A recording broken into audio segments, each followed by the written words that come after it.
चिकन नहीं खो पीछा कहिए से बाबू पागल आइल बड़ो हो देखी चिकन सामान लॉरी आइल बड़ो हो जानो तानी तू फसाइले बजाल में। अरे चिंता मत कर हम तो भाई तमिल खाती चली जाई हखाताल में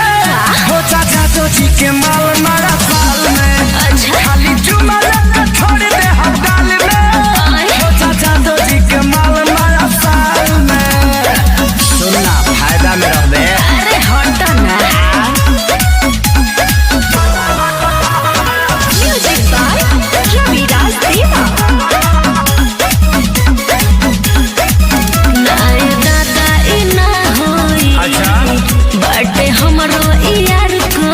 रबिया का हबुआ का छोड़ी के बियार माई डियार दही पिया बाटे मौका लिट्टी चोखा मरी जाके मजली हो खाके खोने पूछ देबो तू रुमाल में। अरे रजनीगंधा खाते हैं ये बेबी अरे फेंका मत मिले खाती चली रही हखाताल में हो चाचा तो जी के माल मारा साल में अरे ना खाली चुमा लगा छोड़ दे हम गाल में हो चाचा तो जी के माल मारा साल में भरोसा नहीं खेबो का करब जे कॉले भरोसा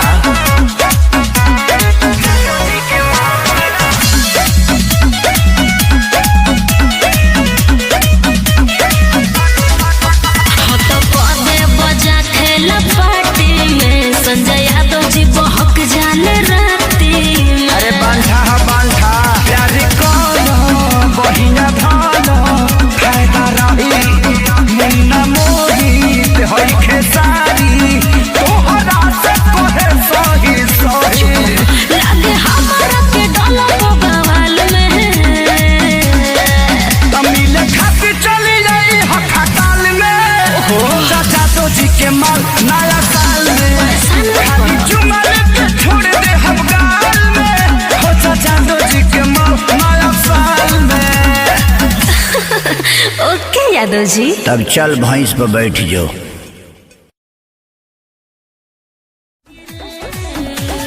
प्रेम से रहबे आबाद कदी रे प्रेम से नचबे आबाद कदी रे ना तो जादू जी के लइका बारा बात कदी रे प्रेम से नचबे आबाद कदी रे ना तो जादू जी के लइका बारा